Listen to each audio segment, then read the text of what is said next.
Hello and welcome to the unedited recording of our 555 podcast. Harris Spectrum Voices is sponsored by coldpack.co.uk.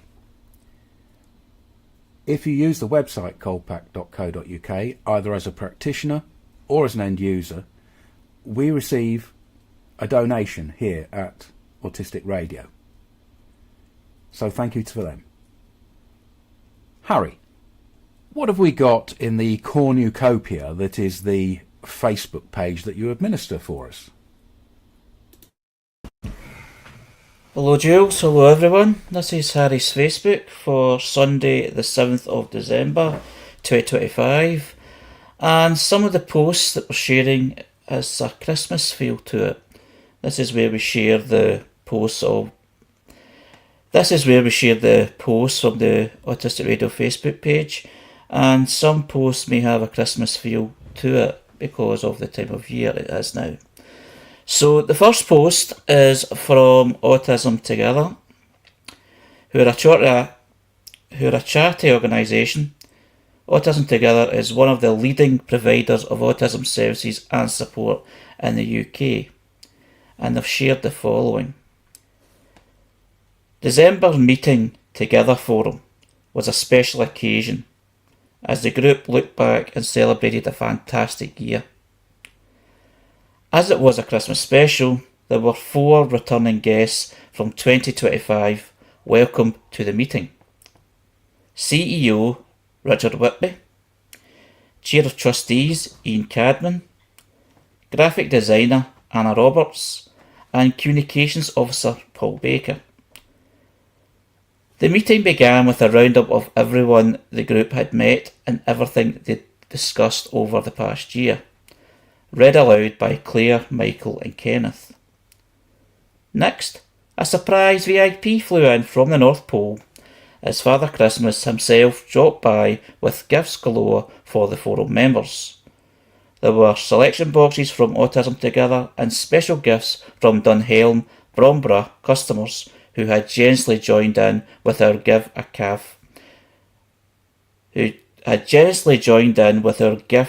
a gift campaign this Christmas. Everyone was very happy with their gifts and meeting Santa Claus.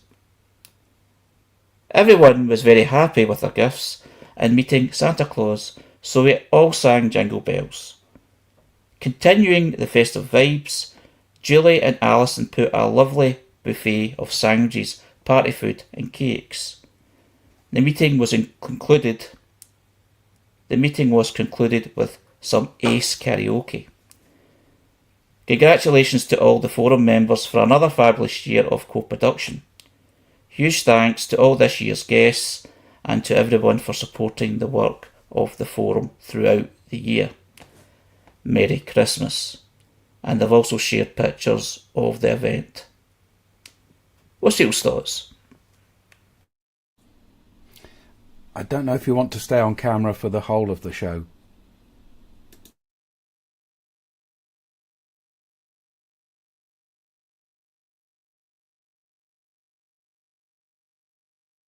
No, that was an error.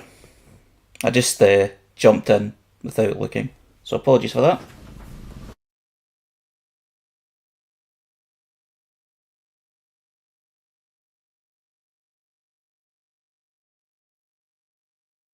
The reason I shared the post was because it's December and I wanted to start with a Christmas feel before we get into kind of more serious stuff. And obviously a lot of kind of meetings and groups all have this sort of festive feel, particularly if they're only meeting once a month.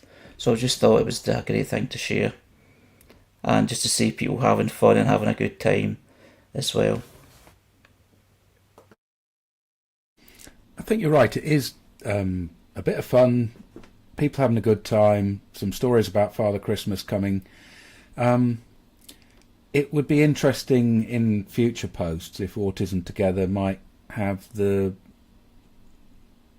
people who are enjoying it say what they're enjoying in their own words. I think that might be something that we'd all be interested in.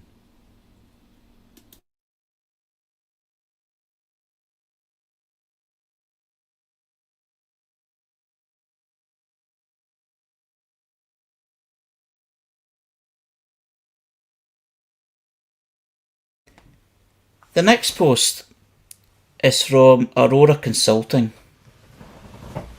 a disability service and business consultant.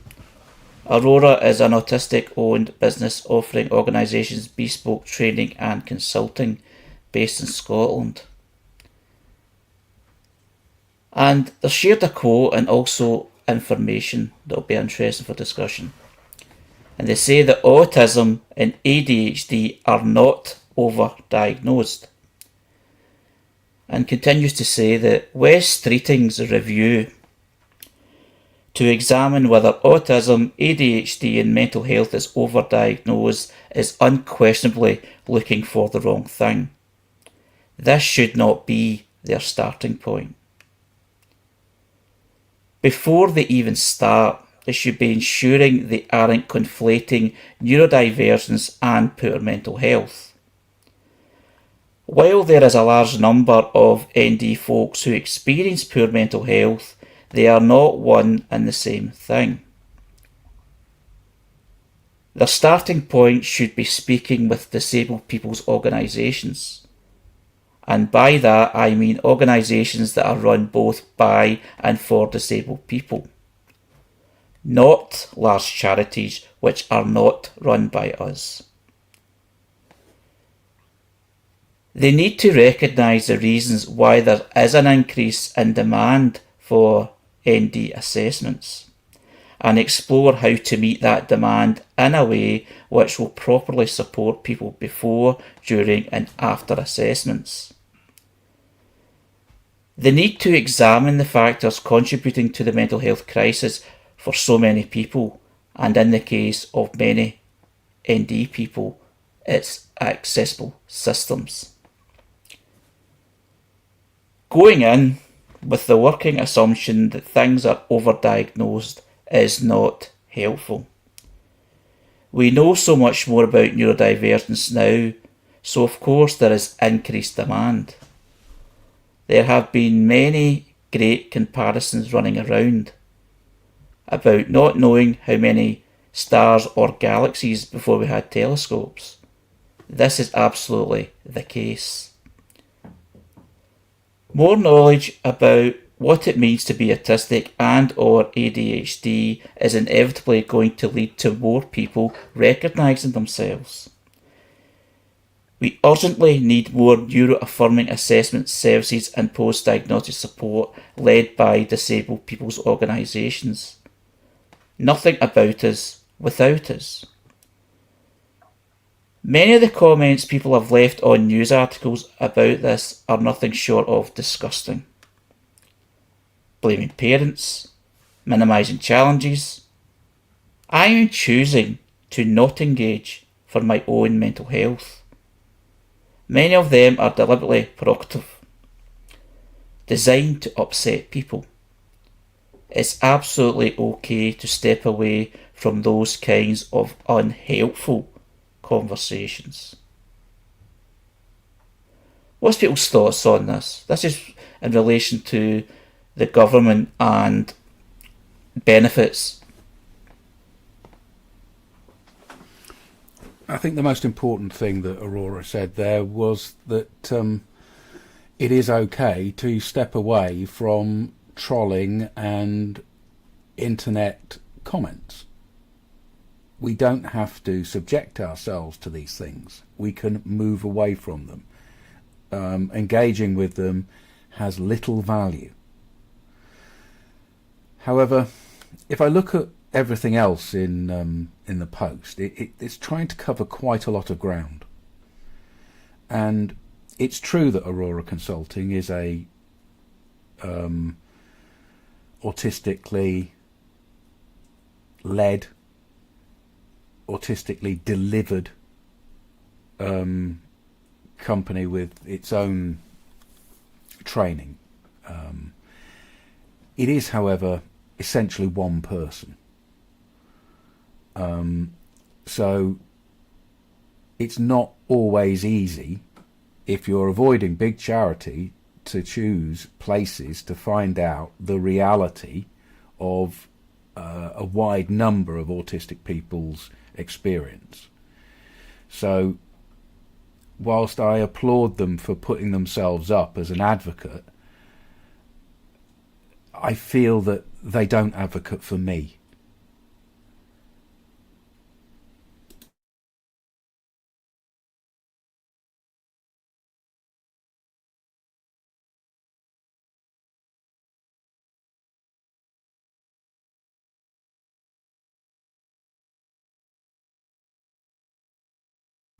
Yeah, I can understand that. You know, there's this viewpoint, especially if it's one person. And even if it's just not one person, if it's one organisation, one group of people, it's still very limiting. But the thing that frustrates me about the whole thing is they're making out that people are trying to find easy solutions to get support or just to get money, basically. Like, that's certainly how the mainstream media are trying to push it. Now, don't get me wrong, I'm not a big person that follows mainstream media in the main or a regular basis, but it always ends up hitting you somewhere if you're online somewhere, because there's a discussion on it and there's different views on it, and there's very provocative views, as it said in the post, of talking about the lazy society that we've become and making excuses not to do anything and do things so-called normally. And this review, and I've got to admit, it sounds typical and it sounds obvious it's something we're going to do, considering because of the diagnosis and recognition of autism and ADHD and all the new diverse stuff, and the way that society looks upon it, and because money's involved, that they were always going to review it in some way, and it was always going to be some way that was going to be damaging at a human level. I think we need to look ahead, though, Harry. If there's a review that looks into something that we believe is a kind of false idea, there's a good chance that they're going to come back after the review and realise, hell no, there isn't an overdiagnosis of autism. There's an underdiagnosis of autism. There's a gatekeeping of diagnoses of ADHD. In different parts of our countries here, you have either a 5-year waiting list for an assessment or potentially a 6-month waiting list. In some areas you can go to a private area. It's a whole mess out there. So essentially this is going to fix itself. And getting bent out of shape and not looking like the kind of organisations that can have a conversation with doesn't do us any good as a population, as an autistic population. We need less protest, more cooperation, more open conversations on an eye level. If Aurora Consulting is asking for that, I'm absolutely behind them. And I'm behind the concepts. It's the methods that are an issue for me.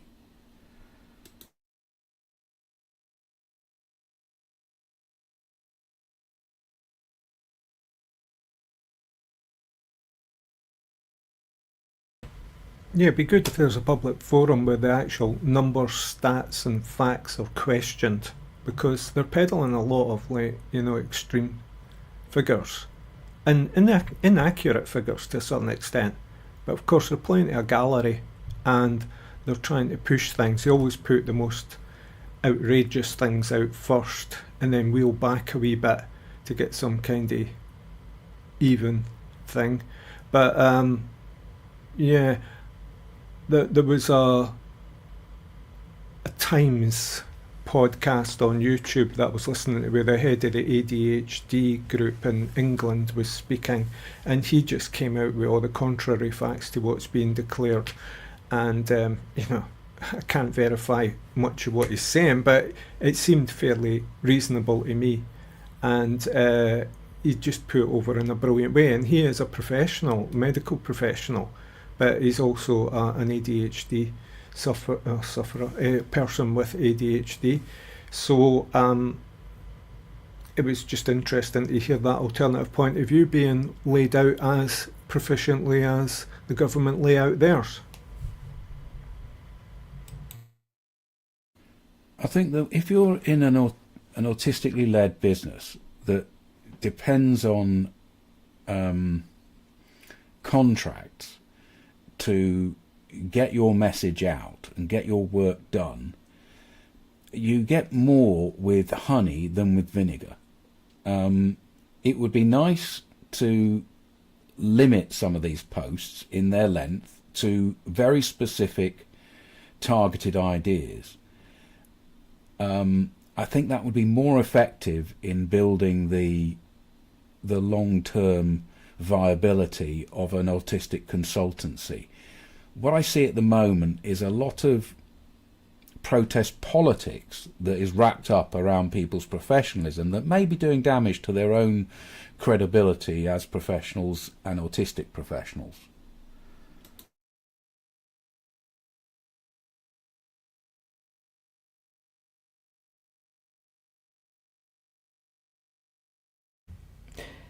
What this does is starts a conversation, and from the points I've made already, when something comes out that it just hits you in the heart, or it either disgusts you or inspires you.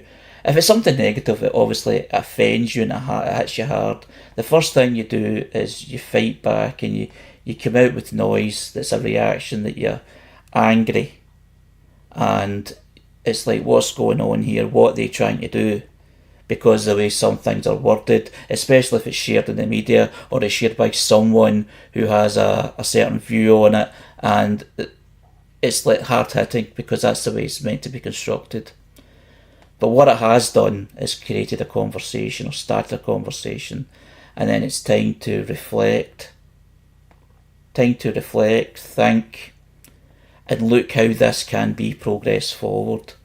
It's not, there's always a concern because of the way things seem to be, or things that we're worrying, or some of us are worrying about is going to happen. It's always like the total negative. It's like the stuff of nightmares that's going to happen to autistic people, to neurodivergent people. It's like all the work of getting fairness into it, and the more progressive thinking is going to be reversed. It's going to be reverted back the way. But what it could also do is it could help bring things forward as well. And it's just trying to get that mindset and getting that right structure as well. Because as you say, Jules, even though there's time for protest, just protesting doesn't get you anywhere. You've got to sit, negotiate, talk, and make sure you get the right information and discuss on how to take things forward. Hopefully there's an opportunity for that. Well, look, just before the 444 drop-in today, we were in discussion with a renegade member of one of the big charities, and they were actually coming to us to say that they wanted an open conversation and that they wanted us to remain as an independent and separate organisation because that is where our value is. I was surprised to hear that from a large charity, because normally the idea is that they control everything and they take over the whole thing. But this person early on in the conversation recognises that it's the independence of us and the multiple thoughts that come from a whole group of us that have value.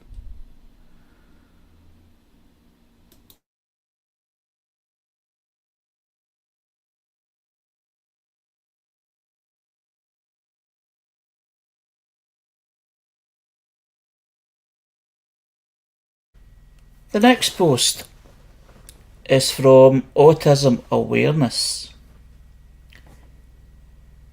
which is a health and wellness website page, Health Beauty Community Centre, and they're raising autism awareness, celebrating neurodiversity and spreading understanding every day. And they've shared a diagram, a diagram called Autism is a Combination of Characteristics by Miss Speechy P. And clockwise it's going round language differences, which is described as delayed language, loss of words, echolalia, which is repeating others, can label pictures but struggles asking for wants and needs, pronoun errors, decreased use of gestures. The social differences it moves on to, which they say is inconsistent use of contact, may be unclear, difficulty interacting with peers, may be better with familiar adults and people, may prefer to play alone, difficulty participating in conversations.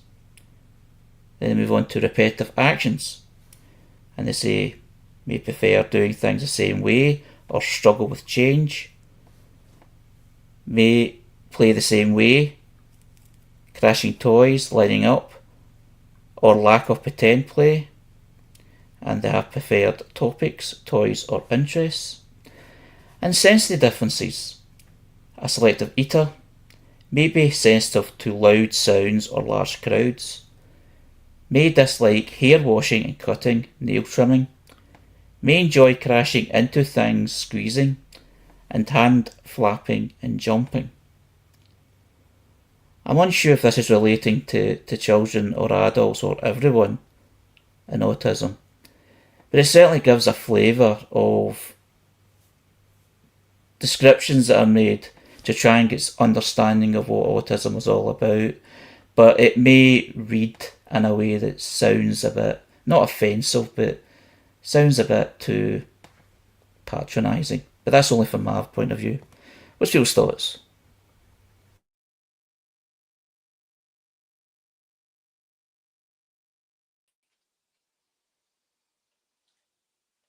It sounds a lot like the um, questions I was asked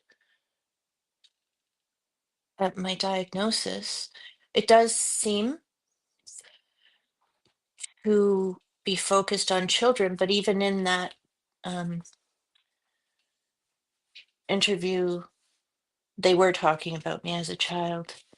And we know, and I presume they know, that these are like things they look for, but because each one of us is different, we may not demonstrate these things.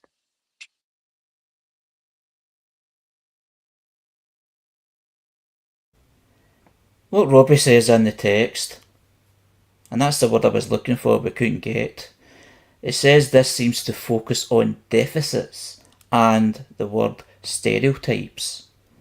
And that's what it does read out to me, it's the stereotypes. But then again, they need to start somewhere. And it also depends on who is actually giving out the information. Is it a parent with an experience of autistic child or children who's trying to send this information out to help? Is it an autistic professional? Or is it someone who's actually autistic and has that mindset? It's just it just depends who shares the information, but it does seem stereotypical, even though you can see it's trying to be helpful.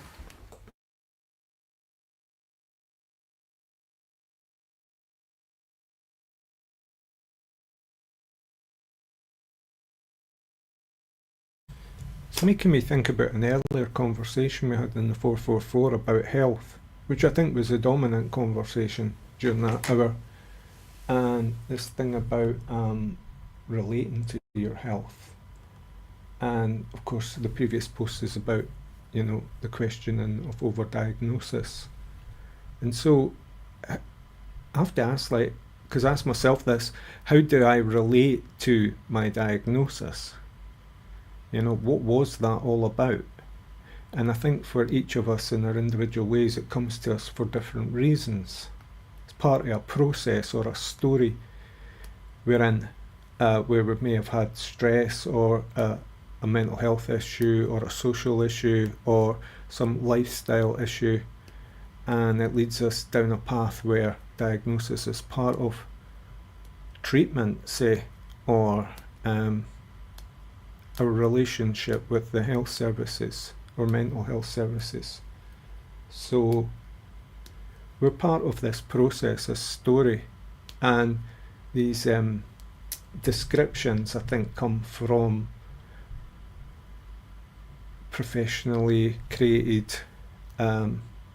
guidance which helps the professionals diagnose from, say, psychology or psychiatric learning.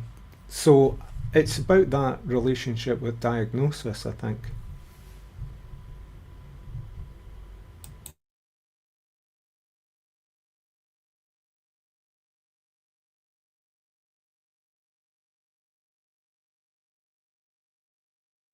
When I look at information like this, and I look back or think back about my initial reaction or how I feel about it now, you know, this is a bit negative, why is it this way?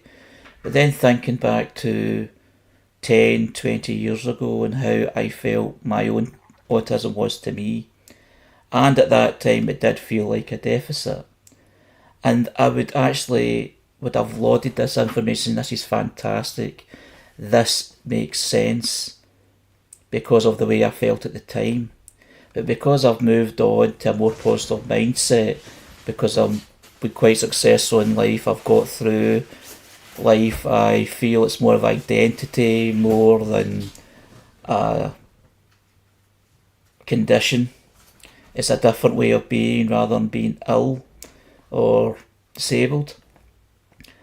So it's funny how when I read this out and then I'm going like, I'm thinking you get time to think about it while we're talking about it, and at first it seems a bit, it's pushing the wrong buttons, but then at one time it would have pushed all the right ones. It just depends who reads it as well as who sets it up and who writes it. I agree with you, Harry. It's kind of like being heard and seen, but reflecting on what Robbie was saying about the deficits, if you look at something, say, like, you know, that fourth one, sensory differences, selective eater, so what is going on there? Have we got to correct someone's eating? Maybe may dislike hair washing, so we've got to make this person like having their hair washed in a certain way. You look at all these things and you think, well, what is being proposed behaviourally? Is it some kind of conversion or some kind of, or I don't know what it's opening up really these days in my mind regarding identity or behaviour.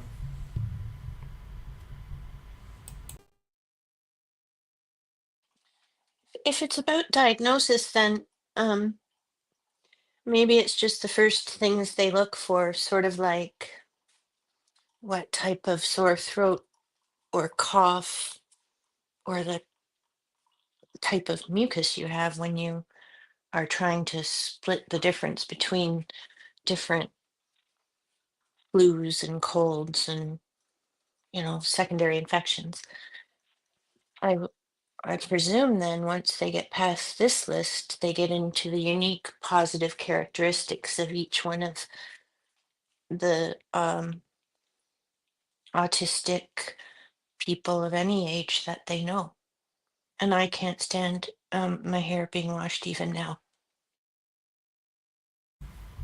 That's a thing though, there often isn't any kind of follow-up, especially for the late diagnosed. Yes, that's a fact. I'm on a waiting list for one session in a group. I've been on that waiting list for, I don't know, a year and 3/4 or something.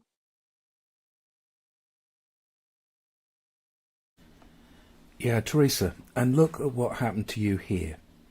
You joined the group in your own way, in your own time, and you've taken more and more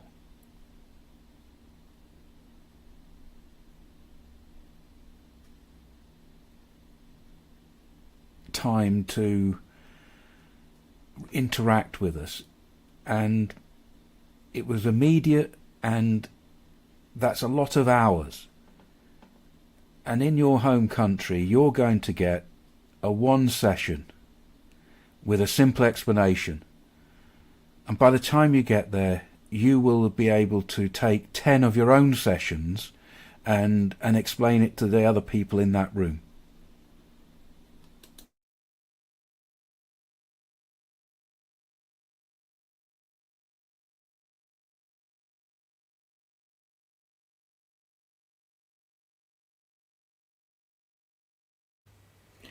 What Robbie shares in the text, he says the problem that it starts with is it treats you as broken.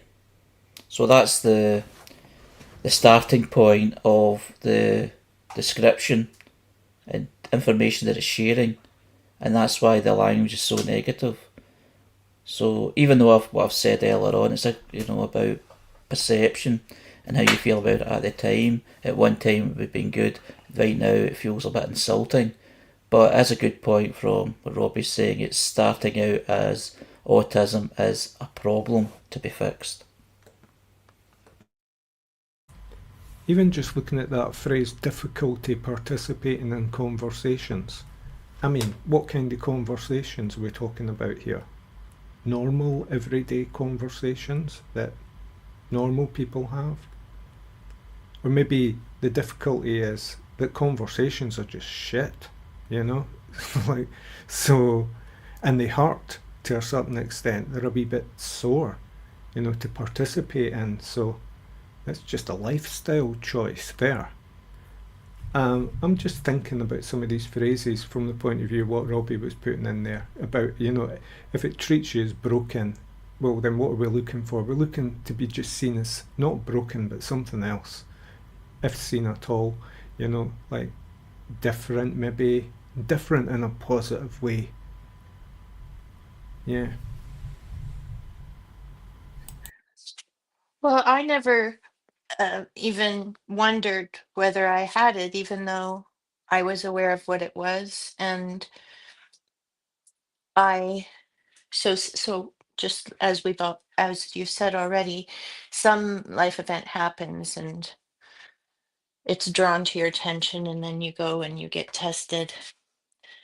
Even in the testing, which takes a while, it's like a few different sessions. And when the psychologist told me, and I was at a very good large hospital in a specialized large department, when she said, she was saying what all these groups were that I had no idea you could only go once.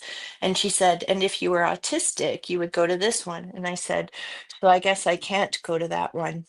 And she looked at me like, oh, gosh. But she could have been clearer. She could have just said what she was saying. But anyway, I was sort of shocked. But when I got out of the building, I phoned my daughter, and my children are neurodivergent in different ways. And she just said, "Ah, that's what it is. Do you feel relieved?"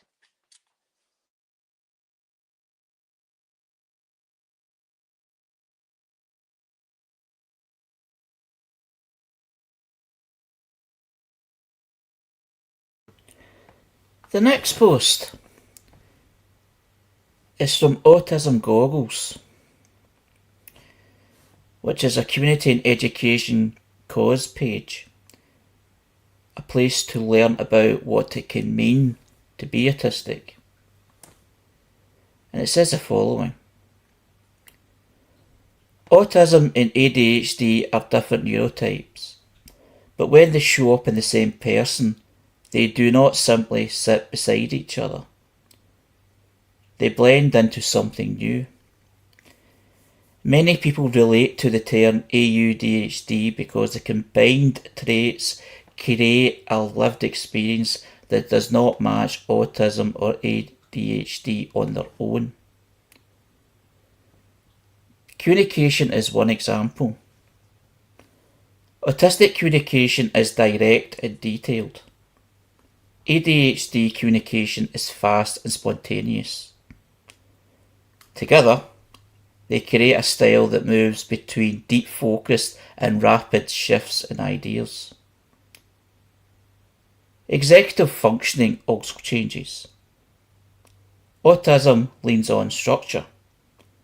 ADHD struggles to maintain structure. When you live with both, you can crave routine and still find it difficult to follow. This creates challenges that do not fit either profile. Sensory and emotional regulation show the same combined pattern. Autistic sensory sensitivities can change with the environment, stress, or overwhelm. ADHD often brings fluctuating sensory seeking and distractibility. Autistic emotions can build slowly and be a challenge to identify.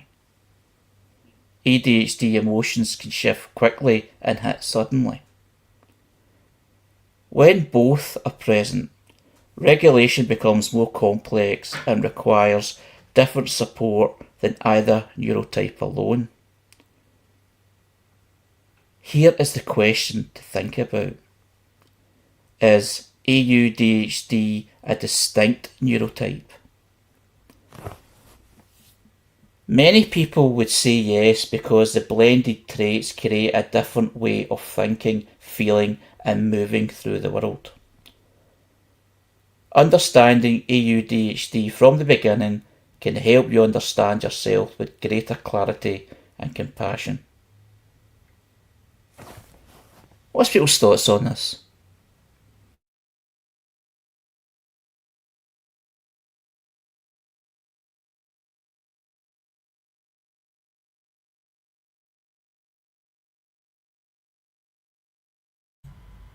I'd say my thoughts are quite complex about this after hearing that. I'd say I'm picturing it as some sort of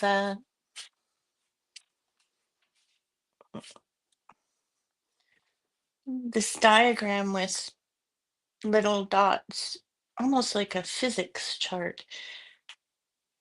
You could say that each one of us is different anyway, and then every once in a while it'll cluster up into something that is a you, whatever. Can't remember, the new thing they're talking about. And maybe those people have slightly more in common. And then I was thinking, what if someone else was ADHD with central auditory processing disorder, and then they're in a little cluster of stars, sort of like constellations or something.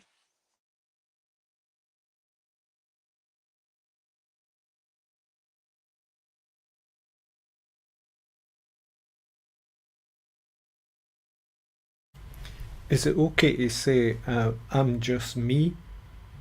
Then again, I'm thinking about that country and western song now, I've never been to me.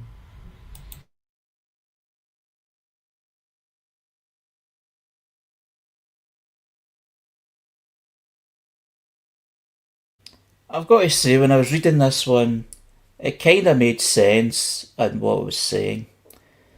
But then again, as Trees has already said, and we have all said many times from different posts and subjects, that everybody is different. Every autistic person is different. So there's going to be differences anyway. But I can see where this is coming from, because it says that being autistic and being ADHD is so contradictory to each other.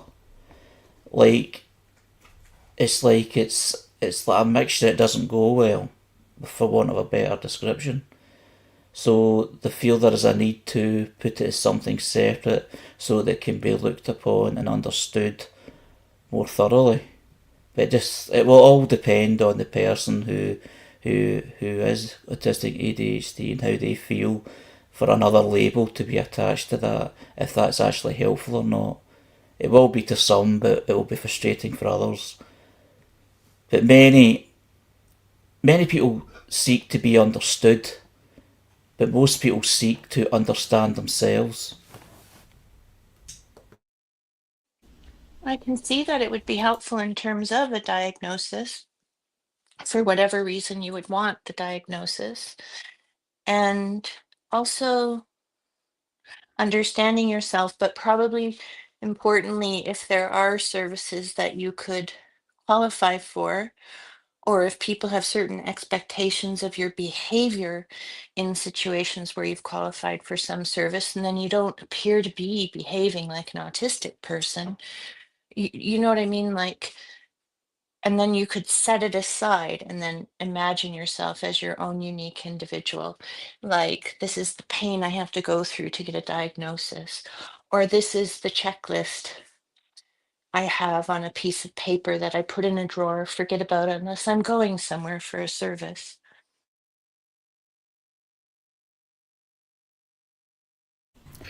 I think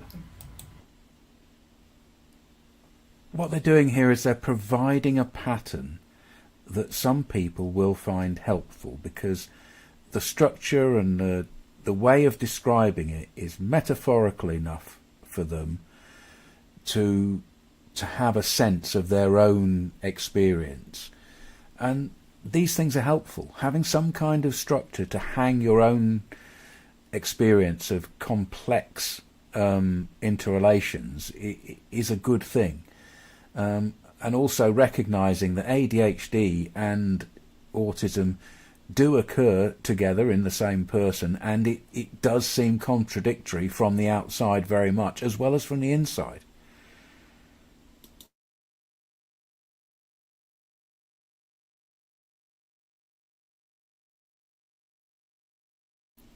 I think what Robbie has put there is very important.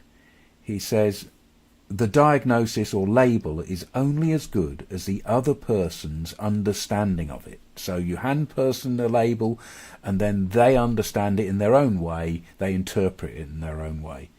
Ray says, it's like hitting the brakes and the accelerator at the same time. Autism and ADHD working almost opposite each other. Yeah, and how to go on if everybody's assuming that you're either braking or you're accelerating when you might be doing something entirely different.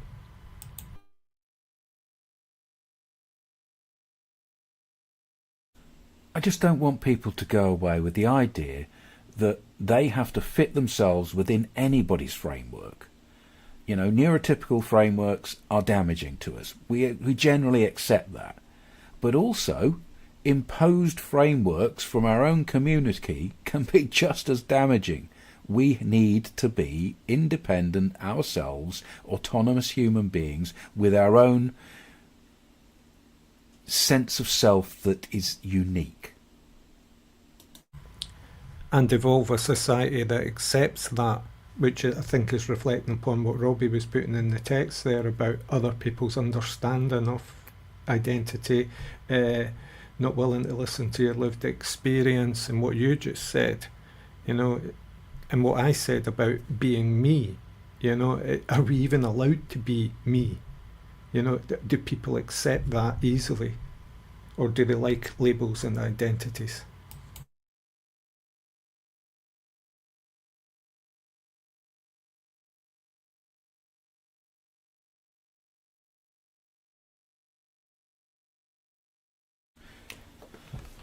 I think generally when we think about autism, we have to think about two things: self-esteem, shame, and the third thing of the two things is possibly trauma.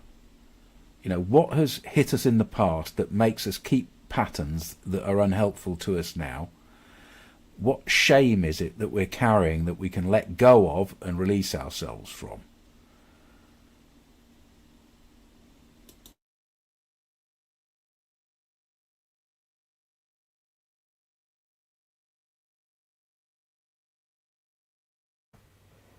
The next post is from the autistic teacher, public figure, autistic and proud, sharing insight and understanding to help the autistic community. And they shared a presentation called Autism in Animals.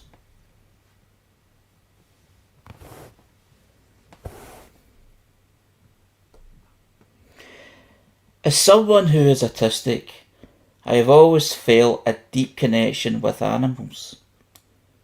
It wasn't until recently that I discovered the scientific research behind this unique bond and how it ties into my neurodiversity.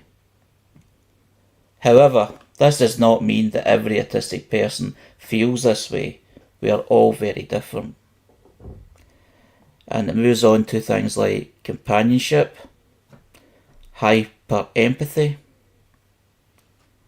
sensory feedback, anxiety, interest and hyper focus, and scientific evidence, if there is any. And the stereotype that goes towards autistic people relating to animals.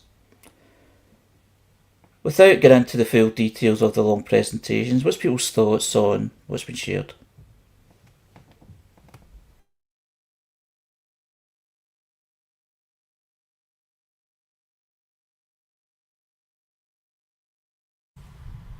Well, I'd like to know what this scientific research is into the unique bond. I've currently been debating with AI about this very relationship. I'll give you a wee quote from a bit of it. If you extend the dog relation, the liminal, edge-based, unsaturated form of relation, to humans, you're not being sentimental or displaced. You're articulating an alternative mode of human relation. The idea that humans can relate in the same way we relate to our animals. But as the post says, not everyone is the same in this relationship with animals. Some humans do not form that bond. And of course, pets. I was initially very anti-pet before my dog claimed me as its partner in life. So, yeah, I always thought it was a very commercial induced enterprise. Some dependency, you know. Just had negative thoughts about the whole process of, like, you know, the commercialism of having pets. And at times how unnatural it sometimes felt to me. But when you think about it and go into the history of those relationships, they go back a long time and they're functional from the animal's point of view and from the human point of view. So to connect it with autism, I had been doing that because it was part of my experience, this relationship thing, the kind of relationship you have with an animal and how different it is from the one you have with humans. I was thinking not about pets, but about animals in nature, and then also about um, people like shepherds or, um, let's say, a very quiet farmer or somebody like the woman Temple Grandin. So at any time, at any point in history, perhaps somebody like a shepherd was off with a, a very intelligent dog doing work away from other people. Perhaps they were neurodivergent. And then also having pets, I would think of them less commercially and more like a relationship, like being a guardian, needing to care for the sentient being. I always ask right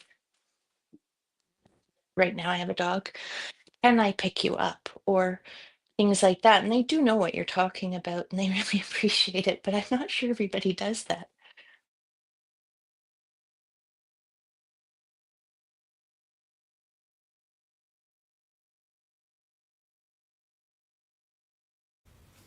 Yeah, Temple Grandin.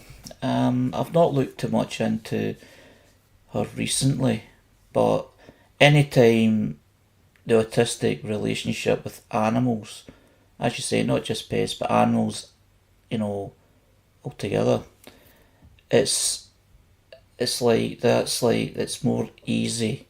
That stereotype, that certainly that version of what the autistic person is, finds it more easier to bond with animals, even speak to animals, to be around the presence of animals, and a lot of them will be pets because of the comfort and reducing anxiety, etc. And I have heard of that a lot, and I've actually read a few different posts, and we've discussed different posts around this. And there even is a charity in the UK that's dogs, assistance dogs for people who are autistic.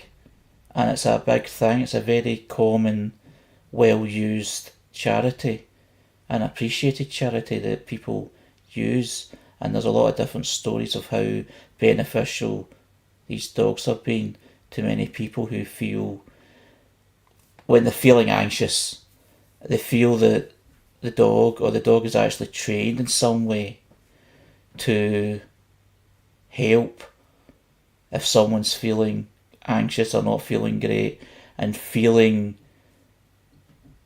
calmed down by the dog itself without much being done or said. It's just the presence. Even the dog coming up and just cuddling in with you, or just kind of, next to your leg or whatever, and you're clapping the dog and you're feeling anxious. I can understand how that can be so beneficial. And that's without me ever having my own dog or any pet, or being that really interested in animals. But I do relate to what this post and what this topic is all about. I can understand why people do have interest and are attached to that.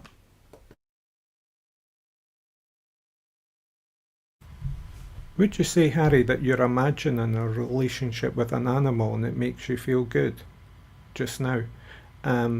So that's a need within you. Not you specifically, but any person who doesn't have a pet or animal but imagines what they think having an animal would be like. Because very often that's the reason people get pets and sometimes don't, keep at it, unfortunately. Because they have this imaginary idea of what it's like to relate to a pet or an animal. But I think it's a latent need in people to have that soothing kind of comfort. That love is a big word, but love is present here, I think. Whatever love is. But I think it's that, that kind of comforting relation.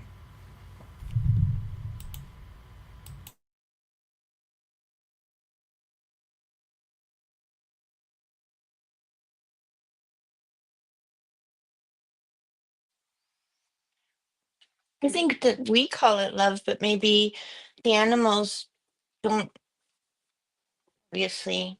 Well, some animals do. They know that they understand a very large vocabulary and even ideas like dreaming or you know.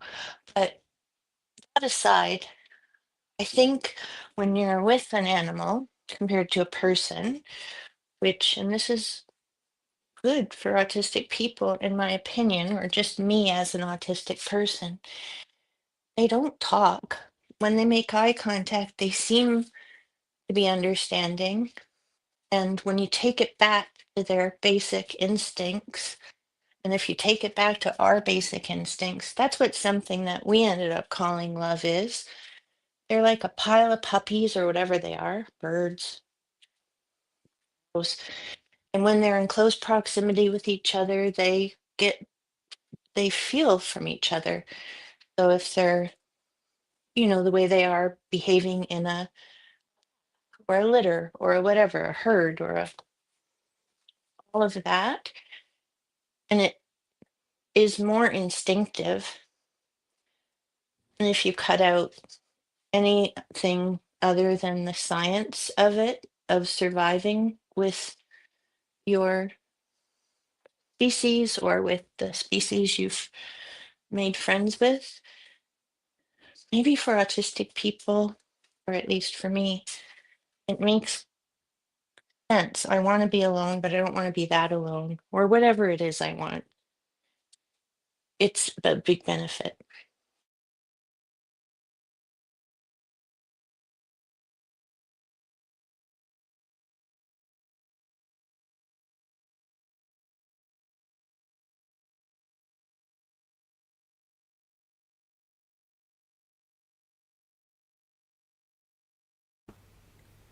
Yeah, I mean, even though that I don't have any pets, I can relate to a lot what's been said, because people having pets and feeling they have a relationship with pets or animals, let's just say not just pets but animals all round, it's like, I would say a universal thing, but it's more wide than just autism. A lot of humans, a lot of people feel the need to have a connection or feel they have a better connection with animals. And I think, from what I've seen, the words being used or the language being used is the lack of judgment that you get. It's like you're not being judged as a person, you're just a person that's there, it's caring and has a relationship. And it's like getting away from, see, this kind of social cues and communication that autistic people struggle with, but other people out with that also struggle with sometime in their life. It's like it's getting away from that, and it's like a basic level. And if you're caring enough, that's enough towards an animal. Even if you're just passing by and feeding like a horse going by in a field, and it's just those moments. It's just so sweet and it's so beneficial to both yourself and the animal. It's like, you know, I'm kind of waffling a bit here, but I'm just kind of thinking out loud of how I understand, or how I think from my perspective, understand that relationship, that's deeper, when it comes to like people work in farms, etc., as well as people have pets at home.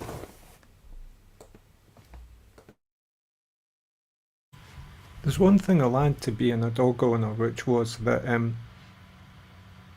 I was always wary of other people's dogs. I never trusted them, not like I trusted my own dog, and there's reasons for that. So it was like I was always careful around other people's dogs to not assume that I would get on with them in the same way I did with my own pet. So, and on occasion it was quite right to be that wary, because some of these dogs were a wee bit unpredictable and picked up vibes off you that they didn't like. People will say, oh, they're just like people. They choose their friends, and it's very easy to anthropomorphize pets, make them have human concerns. But really, we're in a bigger relationship here, I think. And so this thing when you talk about animals, about like the environment around you, and today was a good experience with the squirrels and the birds out the back. Just watching them interact and maybe occasionally giving them some spare bread or whatever is going around. So I like that sense of community.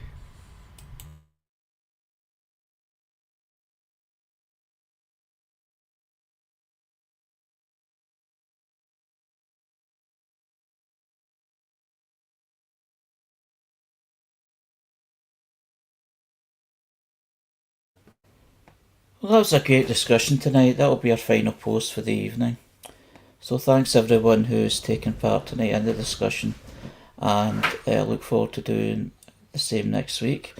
This is Harry's Facebook for Sunday the 7th of December 2025, which is part of Spectrum Voices Conversation, broadcast every Sunday 5:55pm to 7pm UK time. And thank, of course, especially for the people that have shared these posts, that have generated these topics and discussions. So thank you again, and I'll hand over to Jules. I think we'll just leave it so that you've made the thank you and goodbye, Harry, and I think we'll do that from now on. If you just make the thank you and goodbye, and we'll leave it at that.